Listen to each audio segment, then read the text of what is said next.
à tous et bienvenue dans une nouvelle vidéo. Alors comme vous pouvez le voir, on se retrouve dans les clapiers parce que oui, effectivement, j'ai mis toutes les mamans en clapier avec leurs petits, tout simplement pour la bonne raison que on a annoncé chez nous, enfin du moins dans la région, des orages assez violents avec du fort vent, et comme les poules étaient chacune dans leur clapier respectif, dans leur clapier, ouais, ça commence bien, elles étaient toutes dans leur poulailler respectif. Elles sortent en même temps que les autres le matin et elles rentrent le soir tard. Donc, quoique rentrer, les mamans rentrent, mais les poussins ne montent pas encore. Donc, c'est Bibi tous les soirs qui est obligé de prendre les poussins un par un et les rentrer au pondoir avec les mamans. Donc, je les ai mis en clapier pour pouvoir les protéger et être sûr qu'ils ne soient pas sous la pluie, sous le mauvais temps et tout ce qui s'ensuit. Parce que bon, on sait que c'est fragile à cet âge-là. Et qu'on est passé en une journée de pratiquement 35 degrés à 17 ce matin. Voilà, bienvenue en Auvergne. Donc voilà, alors là je voulais vous faire voir à peu près, comme vous le savez, j'ai pas mal de petits poussins encore à la maison, dont ici et sous les mamans, mais j'en ai aussi en éleveuse à l'intérieur, où j'ai eu quand même... Faut dire ce qui est beaucoup de chance cette année pour les poules parce que j'ai eu beaucoup de poules par rapport aux poussins coqs, donc c'est une bonne chose. Donc je vais vous faire voir pour voir au niveau du sexage. Là pour moi ils sont déjà tous sexés, même les plus petits qui sont en éleveuse. Bon, après il y a du froment argenté donc il n'y a rien de compliqué, mais par exemple sur les grippeurs je voulais juste vous faire voir à peu près la différence pour que vous puissiez voir. Par exemple comme vous pouvez voir ici, je vous ai mis sur trépied, je suis désolée, c'est pas pratique. Donc déjà là on a une petite issue de nos parcs de bleu. Hop, alors attendez, je vous repose, je vais essayer de les attraper. Bien que le moins sauvage de tous, c'est mon petit coco qui est gris-perle ici, là. Voilà, c'est le petit bonhomme qui est là. Alors hop, je vais vous l'attraper. Est-ce qu'il va faire la pointe? Voilà, là on voit très clairement que c'est un petit coco. Vous voyez, au niveau des crétillons, on voit que c'est la pointe. Merci. Voilà, on voit au niveau des crétillons, on voit qu'ils sont beaucoup plus épais, beaucoup plus larges, vous voyez. On voit c'est très épais, c'est, je sais pas comment expliquer quoi. Ça fait des pointes, c'est bien pointu, ça fait très épais et la crête est légèrement colorée en rose. Voilà pour un joli monsieur gris perle. Allez, va jouer avec les gamins de ta rue, bonhomme. Hop, ici, on va essayer d'attraper la petite poulette qui est là. Et voilà une demoiselle. Hep hep hep. Alors la demoiselle est beaucoup plus sauvage. Voilà. Ici on peut voir très clairement que la crête est beaucoup plus fine. Beaucoup plus claire aussi. Et normalement chez les poules, elle monte beaucoup moins haut que chez les coqs. On voit pas bien là, mais c'est vrai que voilà. Je vais essayer un peu de la recoiffer. Voilà, on voit peut-être un petit peu mieux. Non, non, non, tu restes là. Voilà, donc ça c'est une pépette. Alors moi ce que je fais, c'est que je regarde à la naissance, vous savez, au niveau de ce qu'on appelle la plume, les rémiges. Donc il y en a, oh, tu refais la pointe quand tu veux, bonhomme. Voilà. Il y en a qui parlent au niveau du trou qu'ont les poules dans l'aile, enfin les poussins dans l'aile. Moi ça je m'y fie pas parce que pour moi c'est pas fiable du tout. Bien souvent j'ai pu faire l'expérience de les regarder et puis je me suis aperçue qu'en fait voilà, les coqs en avaient autant que les poules. Donc moi ce que je regarde c'est l'autre méthode au niveau des rémiges primaires et les plumes de couverture. Donc il faut savoir que les plumes de couverture chez la poule, logiquement, je dis bien logiquement, mais c'est entre guillemets, parce que c'est pas fiable non plus à 100%, sont plus courtes que celles du dessous. Mais il faut bien regarder, il faut bien être vigilant. Quand on regarde, en fait, il faut bien regarder au niveau de la base. Alors attendez, je vais essayer d'en attraper un autre. Si je dois en avoir des plus jeunes. Attendez, on va passer chez les autres. Hop, je vais refermer là. Et on va venir parce que vous voyez, il y a aussi la petite gris-perle qui est là avec ses bébés. Et on a les mamans froment. Alors les plus jeunes, c'est lesquels? Je crois que c'est les petits froments. Mais c'est compliqué à faire voir sur le froment. Bon, je sais déjà ce que c'est les froments, hein, mais bon, je vais vous le faire voir. Je fais attention à ma porte parce qu'elle est cassée. Oui, j'ai pété une charnière de ma porte, faut le faire. Hein. Alors, ici, viens me faire voir, toi. Viens me voir, petit loulou. Viens me voir. Bon, bah là, on a la petite poule. Alors la petite poule froment, c'est simple. Voilà, vous voyez. C'est la pointe. Il est feignant mon téléphone, ça. Voilà. Donc les ailes sont blanches, voire elles peuvent être fumées sur la pointe ici. Comme certaines de mes poules, elles sont fumées. Mais voilà. Vous voyez, il y a un trou là, le fameux trou qui est là. Mais moi, ça, je regarde pas. En fait, voilà, vous avez les rémiges primaires. Bon, là, ça se voit plus à cet âge, hein. C'est erroné. Hein. Donc, vous avez les rémiges, les plumes de couverture qui sont là. Et en dessous, vous avez les rémiges primaires qui sont ici. Vous voyez, c'est les plumes qui passent dessous. Donc, en général, quand ils sont tout petits, qu'ils ont un jour, il faut bien écarter le duvet de là, à la base de l'aile, et regarder celles qui sont, les tubes qui sont sur le dessus, là. Voilà, vous voyez, c'est cette partie qu'on voit là, bien blanc. Et bien celles-là, elles doivent être plus courtes que celles du dessous. Ça veut dire que c'est une poule. Voilà.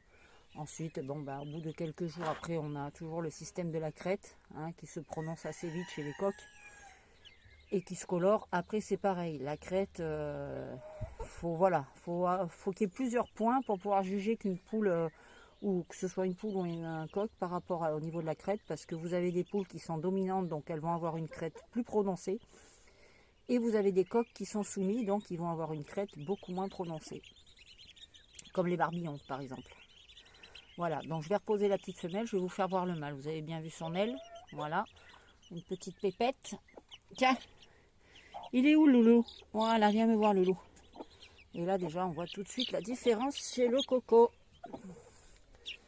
Voilà, hop, on peut voir que déjà son aile, elle est noire.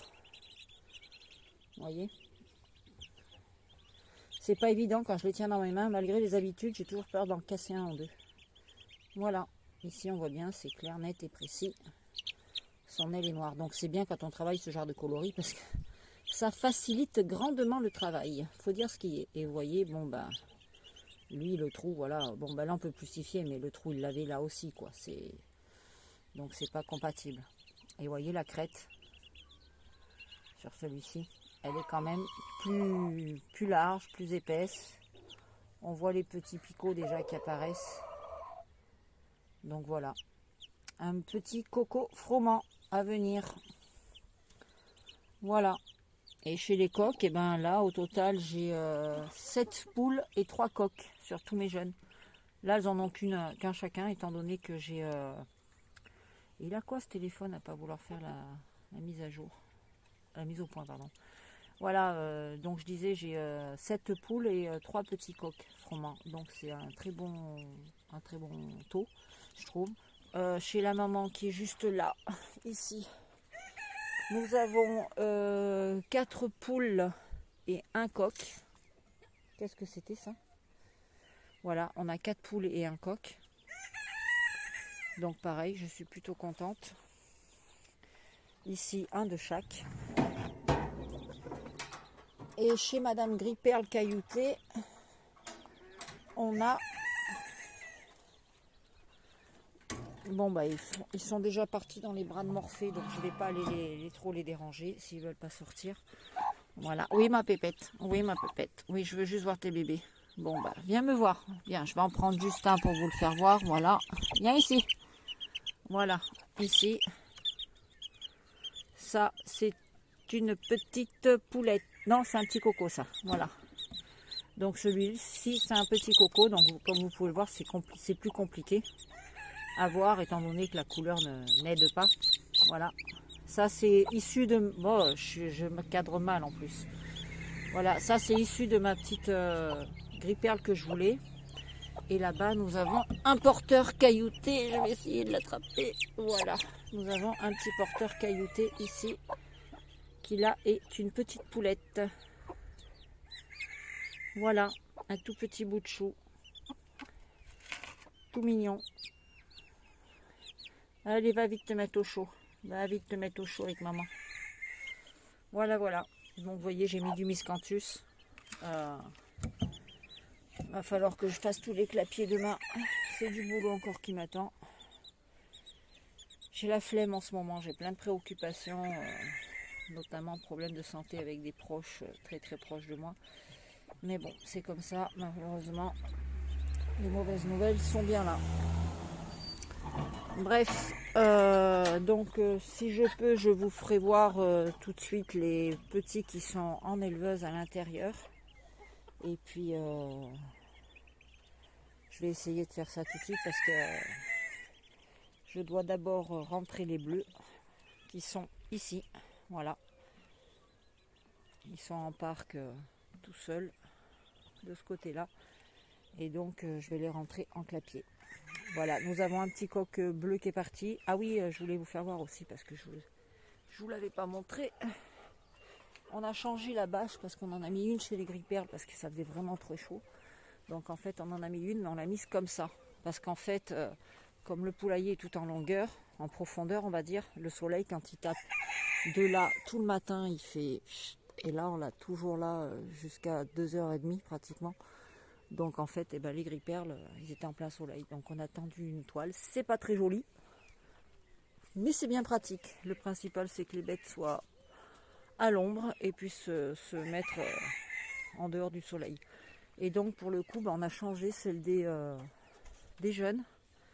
Elle est beaucoup plus longue et eux, pareil, on l'a fait descendre jusque sur le côté ici, en fait. Voilà. Pour que le soir, le soleil, vous voyez, parce que c'est le soir qui fait le plus chaud chez nous. Sur le coup des 6h du soir, voire 7h, c'est une catastrophe. C'est insupportable. Donc voilà. Les loulous, bon là ils sont ramassés parce que il y avait la pluie qui était annoncée. Donc j'ai couru, j'ai fermé tout le monde et puis résultat, il n'y a pas de pluie. Bref. Bon écoutez, on va se retrouver à l'intérieur. Et puis je vous dis ça dans 5 minutes. Ciao, à tout de suite. Bon, et comme promis, on se retrouve à l'intérieur avec le reste de la troupe qui est là. Et voilà nos loulous. Donc, pour continuer dans le registre du sexage, comme vous pouvez le voir, nous avons du froment là. Ce sont des poules. Là-bas, donc c'est une gris-perle. Poule ici, et là on le voit très très bien, un coco qui est noir, qui a les ailes qui sont noires. Et on en a un deuxième normalement que je cherche. Où est-ce qu'il est? Ah un, deux. Alors ici, là, mais j'ai un gros doute, vous voyez, parce qu'il y a du noir en bout d'aile. Mais j'ai une de mes poules froment qui a pareil une partie de son aile qui est un peu noire comme ça.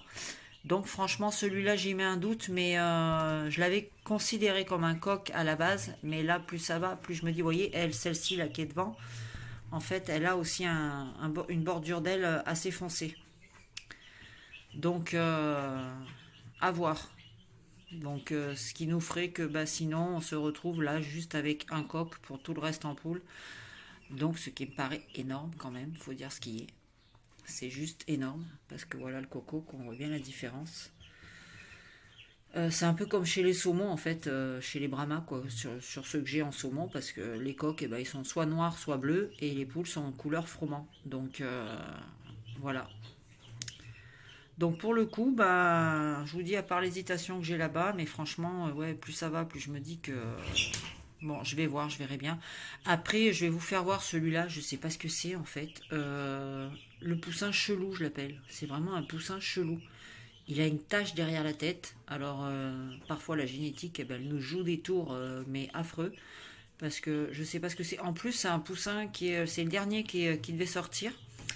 Et le truc, c'est que il avait bréché, il avait percé un trou dans la coquille. Et puis, basta, feignasse, il n'a pas voulu aller plus loin. Donc je me suis dit, bon, de toute façon, je vais le prendre, je vais l'ouvrir, je vais le remettre dans la couveuse. En fait, quand je l'ai ouvert, il était nickel. On aurait dit simplement qu'il s'était endormi, quoi. Donc je me suis dit, mince. Donc, regardez, il est là. Mais alors, regardez-moi cette tache qu'il a sur la tête. Je sais pas ce que c'est. Alors, je l'ai baptisé chelou, en fait. Voilà. C'est le poussin chelou. Je sais pas ce que c'est.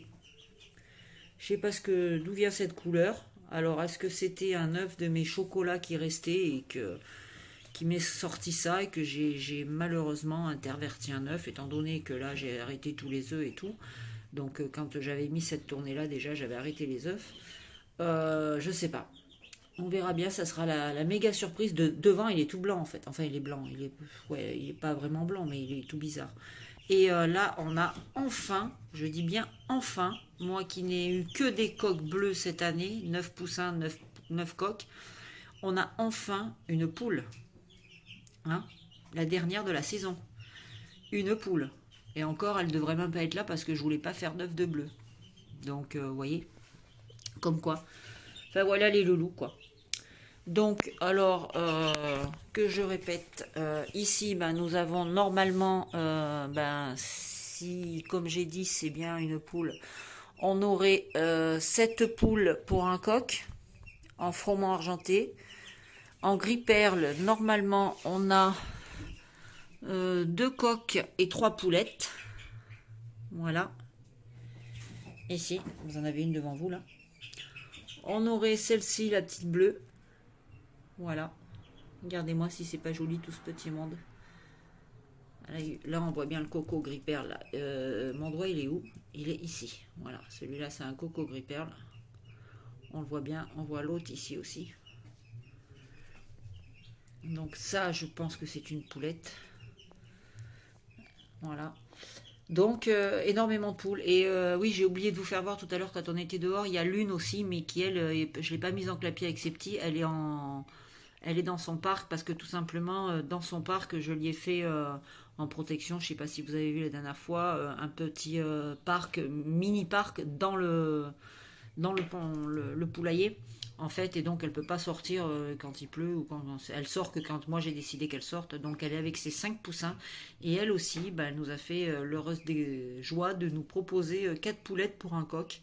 Donc c'est le top. Donc si je calcule bien, là on est à pas loin de 23 poules pour 11 coques, je crois. D'après mon... Non, qu'est-ce que je dis? Pas du tout.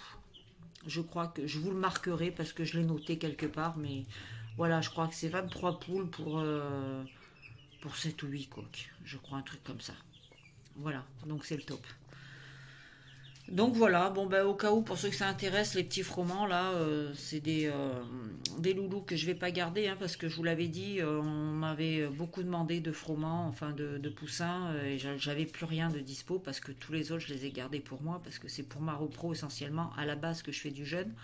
Donc les cailloutés j'ai tout gardé, les autres froment j'avais tout gardé. Et bon, on m'a dit ouais c'est dommage machin, donc j'avais refait une tournée, vous voyez j'en ai pas fait énormément, hein.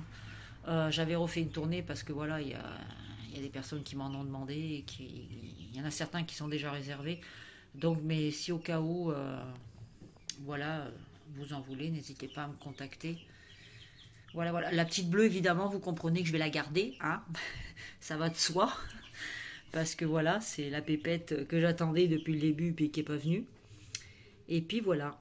Sinon, bon, comme vous le savez, je vais travailler mon bleu avec mon coq noir et ma poule splatch. Et oui, je suis en alimentation toujours avec le chaud. Voilà, ici. Alors, ça a été galère parce que là, cette semaine, il n'y en avait plus. Donc, il me restait que du chaud 2, du chaud 3 et 4. Donc, j'étais obligée de leur donner ça en le passant au mixeur. Et là, aujourd'hui, j'ai pu aller récupérer les graines. Eureka, la commande avait été est enfin arrivée. Par contre, comment vous dire que ça pique les fesses, hein, parce que là, entre le 2 paquets de chaud 1 et 2, un paquet de chaud 3 et 4, un paquet de graines versales pour les adultes, plus du blé et du maïs, 120 balles. Voilà. 120 € de partie en 5 minutes pour nourrir tout ce petit monde. Donc voilà pourquoi je vends un peu des jeunes, enfin des jeunes couples, des jeunes poules, des jeunes coqs, pour pouvoir subvenir justement et faire vivre mon élevage. C'est important pour moi de pouvoir continuer mon élevage. Et voilà quoi, donc je veux pas leur donner, je veux quand même qu'ils aient quelque chose de qualité, parce qu'il faut dire que le chaud, les jeunes qui ont été nourris par les mamans, les poussins sous poule, et les jeunes qui ont été nourris par l'éleveuse, enfin je veux dire en éleveuse, la différence elle est juste énorme en fait, je vous jure que c'est énorme. Les poussins qui sont nourris avec les mamans, c'est elles qui choisissent l'alimentation, même si on leur met du chaud, elles vont aller les diriger vers les insectes ou vers les graines. et elle refuse de leur faire prendre du chaud, et on le voit, c'est pas comparable. Les petits sont beaucoup plus petits, même au même âge, ils sont beaucoup plus petits, ils sont beaucoup plus chétifs, je trouve. Enfin, ils se développent beaucoup moins bien. Et ils sont toujours pareil dans la boisson, avec le fameux Vitapoultry que je leur donne tous les jours du premier jour durant 3 semaines, et après je fais une cure d'entretien une semaine tous les 15 jours. Enfin une semaine, oui, tous les 15 jours. Voilà, enfin une semaine sur deux quoi. Donc ça aide bien. Donc voilà. Et ben écoutez, sur cette fois je vais réellement vous laisser. La vidéo est encore longue, comme d'habitude, hein. On ne change pas une équipe qui gagne. Et puis je vous dis à bientôt dans une nouvelle vidéo. Et puis passez un très bon week-end à tous. Ciao, bye bye.